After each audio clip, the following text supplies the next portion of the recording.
आज का जो हमारा टॉपिक है वो हमारे पास है assignment problem. Assignment problem basically हमें क्या बताता है कि ये डिफरेंट जॉब्स हैं आपके पास, ठीक है, डिफरेंट पर्सन्स हैं आपके पास और डिफरेंट जॉब्स हैं। अब किस बंदे को आपने कौन सी जो जॉब है वो असाइन करनी है, तो इस चीज को यूज मतलब करने के लिए, सॉल्व करने के लिए हम असाइनमेंट प्रॉब्लम को यूज करते हैं। असाइनमेंट प्रॉब्लम जो होता है वो हमें ऑप्टिमल सोल्यूशन दे रहा होता है किसी चीज का। तो हम पहली जो हमारी सबसे बात है वो क्या है कि each job is assign to each person. हर जॉब हर बंदे को असाइन होती है। एक लेट सपोज फर्स्ट वाली जॉब है वो फर्स्ट बंदे को असाइन हो जाएगी, सेकंड वाली थर्ड को असाइन होगी। इस तरह मतलब क्या करते हैं, हम डिवीजन कर देते हैं for optimal solution. Optimal solution निकालने के लिए हम हर जॉब हर बंदे को असाइन कर देते हैं। लेट सपोज हमारे पास ये एक एग्जांपल है। देखिए ये जो आपको शो हो रहे हैं ना, ये आपके पास क्या है, पर्सन है, ठीक है। ये आपके पास सारे पर्सन हैं और ये आपको शो जो हो रही है ये आपके पास सारी की सारी जॉब्स हैं। अब किस बंदे को कौन सी जॉब असाइन होगी वो हम किसके थ्रू यूज करेंगे, असाइनमेंट प्रॉब्लम के थ्रू यूज करेंगे। देखिए इसमें पहला सब्जेक्ट जो स्टेप होता है वो कहता है हम स्टेट बेस्ड ट्री को यूज करते हैं। हम क्या यूज करते हैं, स्टेट बेस्ड ट्री को यूज करते हैं, स्टेट बेस्ड ट्री को यूज करते हैं, ठीक हो गया। आप कैसे यूज करते हैं, सबसे पहला जो आपका स्टेप होगा, आपने क्या करना है, लोअर बाउंड को फाइंड करना है, ठीक है। फर्स्ट ऑफ ऑल आपने क्या करना है, लोअर बाउंड को फाइंड करना होता है। अब लोअर बाउंड सबके जहन में ये आ रहा होगा कि लोअर बाउंड भाई क्या चीज है। तो लोअर बाउंड आपको क्या कहता है कि आपकी ये जितनी जो रोज है, ठीक है, आपके पास ये जितनी जो रोज है इनमें से सबसे मिनिमम वैल्यू कौन सी, इस रो में चेक करें कौन सी सबसे मिनिमम वैल्यू आपके पास, कौन सी है आपके पास, 2, ठीक है, ये लिख दी। नेक्स्ट इसमें से चेक करें कौन सी है, 3, इसमें से 1 एंड लास्ट में से फिर 2। इन सबको सम करें तो आपके पास क्या आता है, 2 + 2 4, 4 + 4 8। ये आपके पास बेसिकली जो चीज आई है ये आपका क्या है, लोअर बाउंड, ठीक है। ये आपके पास क्या है, आपका लोअर बाउंड आ गया। अब देखिए, या तो सबसे पहले हम फर्स्ट पर्सन के लिए करेंगे। फर्स्ट पर्सन कौन सा है आपके पास, ये वाला है, ठीक है। फर्स्ट पर्सन के अकॉर्डिंग ये आप कहेंगे या तो ए को 1 जॉब असाइन होगी, ठीक है, या ए वाले को आपके पास क्या जॉब असाइन होगी, 2, या ए वाले को 3, और या ए वाले को आपको 4 जॉब असाइन होगी, फोर्थ वाली, ठीक है। अब एक ये है, एक ये है, एक ये है और एक ये है, ठीक है। आपने कहा इन चारों में से कोई एक जॉब इसको असाइन हो जाएगी। अब सबसे पहली बात जो होती है, हमने किस बेस पे इसकी कौन सी वैल्यू लेनी है, तो हम क्या करेंगे, सिंपल सी बात है हमारे पास कि हमने सबसे पहले ये चेक करना है कि हमारे पास कौन सी चीज कहाँ पर यूज हो रही है, ठीक है।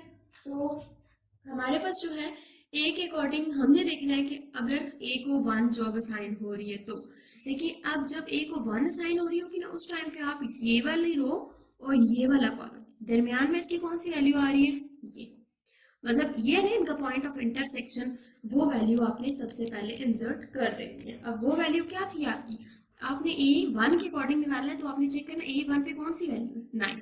आपने क्या लिख दिया, 9 प्लस। अब आपने कॉलम वाइज चेक करना है, ये कॉलम और ये रो काट दो, ठीक है, मतलब जिसके अकॉर्डिंग कर रहे होते हैं ना वो काट देते हैं। अब ये फर्स्ट वाला कॉलम यानी 1 वाला और ए वाली रो आपने काट दी। बाकी रोज में आप चेक करो कि कौन सी वैल्यू सबसे छोटी है।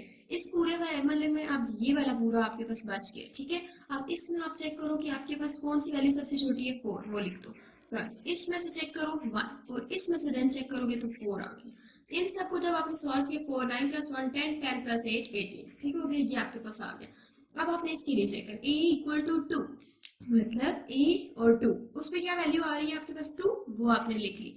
अब क्या होगा, 2 वाला कॉलम 2 वाली रो आपके पास क्या, सॉरी ए है ना आपके पास, 2 वाला कॉलम और ए वाली यानी फर्स्ट रो आपने क्रॉस कर दी। क्यों, a = 2 था, ए वाला आपने रो क्रॉस करनी है और आपके पास 2 है तो 2 वाला आपने कॉलम क्रॉस कर दिया। अब जब वो क्रॉस किया आपने ये वाला भी और यहाँ से ये वाला भी, तो पीछे आपने ये और ये बच गया।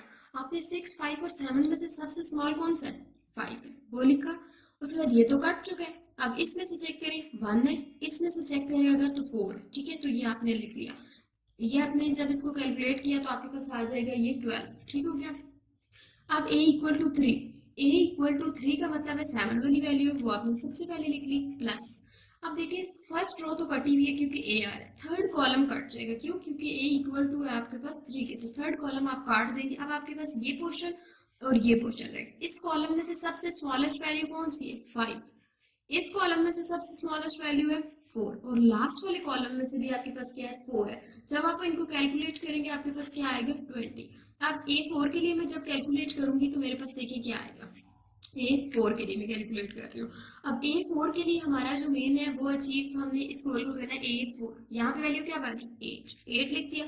अब देखिए फर्स्ट रो और फोर्थ कॉलम आपके पास कट गया, यानी A वाली रो और फोर्थ वाला कॉलम आपके पास कट गया। बाकी जो आपके पास ये पोर्शन बचा है इसमें से आपने देखना है स्मॉलेस्ट वैल्यू कौन सी है। यहाँ से कौन सी है 5, यहाँ से कौन सी है 4 और देन यहाँ से कौन सी है 1। 5 4 और 1, 5 4 और 1, इनको आपने जब सॉल्व किया तो आपके पास क्या आया, आपके पास 18 है।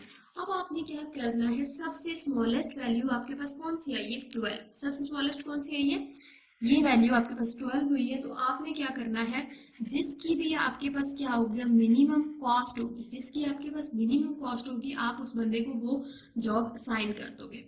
अब आप क्या यहाँ पर लिख दोगे कि पर्सन जो ए है ना, आपका पर्सन जो आपका ए है इज असाइंड जॉब। कौन सी जॉब उसको असाइन हुई है, ये वाली। तो ए पर्सन को जॉब 2 आपने असाइन कर दी, ठीक है।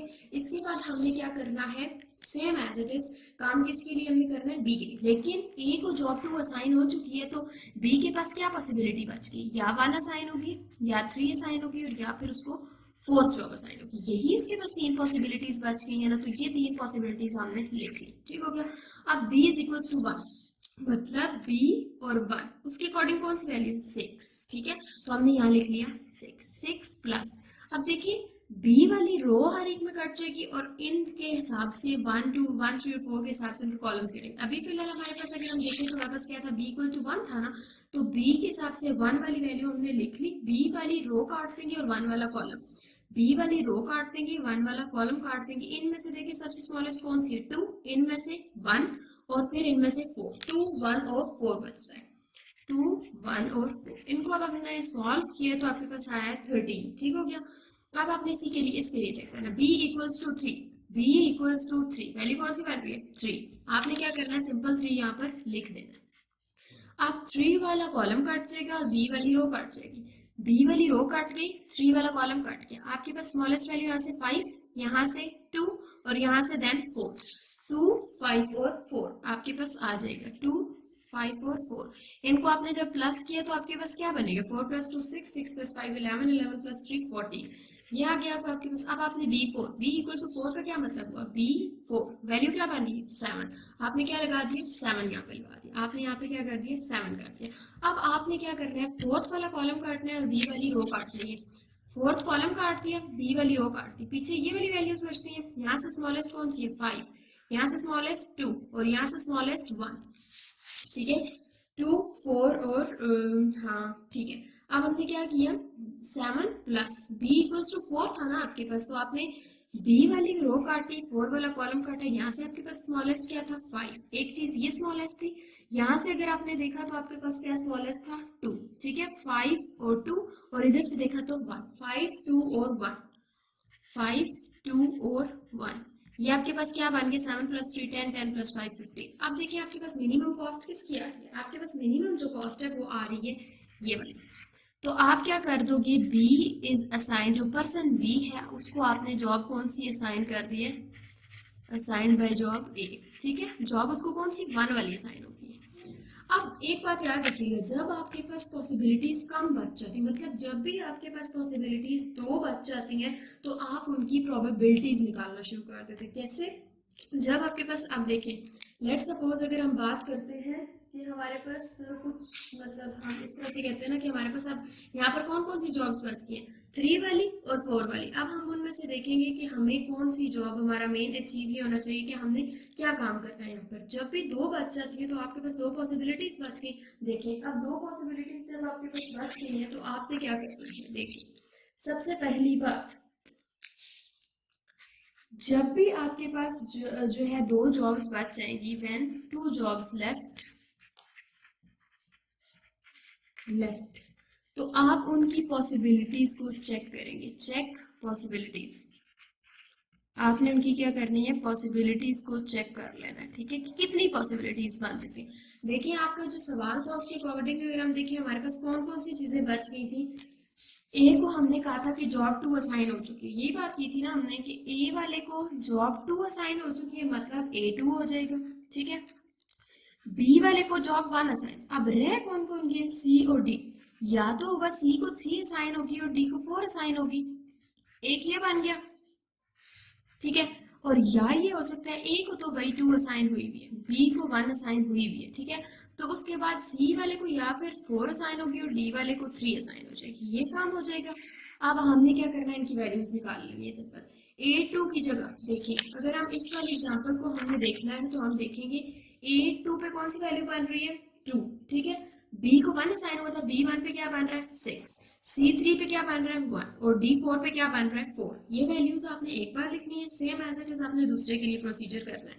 देखिए आपके पास क्या था A2 पे वैल्यू बन रही थी 2, B1 पे वैल्यू बन रही थी 6, C3 पे 1 और D4 पे 4। और same as it is A2 तो 2 था, B1 6 था, लेकिन जो C4 था ना वो आपके पास क्या था 8 और D3 जो था वो 2। आप इन दोनों की कॉस्ट निकाल लेंगे, इसकी कॉस्ट आती है 13 और इसकी कॉस्ट आती है 18। इन दोनों में से हमारे पास मिनिमम वाली कौन सी कॉस्ट है, ये वाली आपके पास मिनिमम कॉस्ट है ना। तो अब आप क्या करेंगे कि जॉब जो आपके पास 3 वाली है ना, जॉब 3 वो किसको असाइन हो गई, ठीक है, असाइन टू पर्सन कौन सा है सी वाला, ठीक है, पर्सन सी को। और ऑब्वियस सी बात है जो जॉब डी है, जो आपके पास जॉब 4th वाली है वो आपको किसको असाइन होगी, पर्सन डी को। That's all.